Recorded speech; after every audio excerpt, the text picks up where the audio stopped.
सुगंधित तंबाखू आणि गुटखा यांची वाहतूक करणाऱ्या वाहनावर अहिल्यानगर शहरातील कोतवाली पोलिसांनी कारवाई करत 11,07,550 रुपये किमतीचा मुद्देमाल जप्त करून 2 इसमांवर गुन्हा दाखल केलाय। कोतवाली पोलीस ठाण्याचे पोलीस निरीक्षक प्रताप दराडे यांना गुप्त बातमीदारामार्फत माहिती मिळाली की अहिल्यानगर शहरात कोतवाली पोलीस स्टेशन हद्दीत एक 4-चाकी वाहन महाराष्ट्र राज्यात प्रतिबंधित असलेला गुटखा आणि पान मसाला अवैधरित्या विक्री करण्यासाठी घेऊन येणार आहे।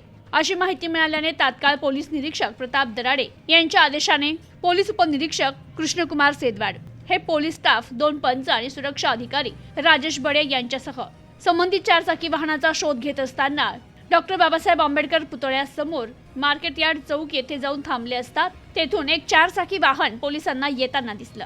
त्यास थांबवले असता वाहन चालक हा वाहन घेऊन पळून जात असताना डॉक्टर बाबासाहेब आंबेडकर पुतळ्यासमोर मार्केट यार्ड चौक येथे संबंधित वाहन पकडून छापा टाकला असता 4-चाकी वाहनात 2 इसम आढळून आले। दोन्ही इसमांना त्यांचं नाव विचारलं असता त्यांनी जुबेर बाहिद जोहेर शेख आणि शंकर नेटके अशी त्यांनी नावं सांगितली। यावेळी पोलीस उपनिरीक्षक कृष्णकुमार सेदवाड यांनी पोलीस स्टाफ 2 पंच आणि सुरक्षा अधिकारी राजेश बडे यांची ओळख सांगत त्यांना झडतीचा उद्देश समजावून सांगत 4-चाकी वाहनाची आणि त्या दोन्ही इसमांची झडती घेतली असता त्यांच्याजवळ 11,07,550 रुपये किमतीचा मुद्देमाल आढळून आल्याने पोलिसांनी तो पंचासमक्ष जागीच जप्त केला।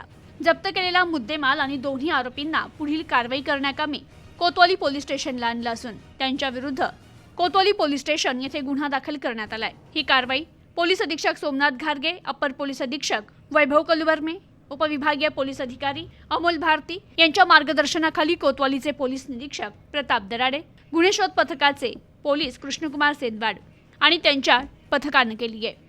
Bureau report, news today 24, Ahilyanagar.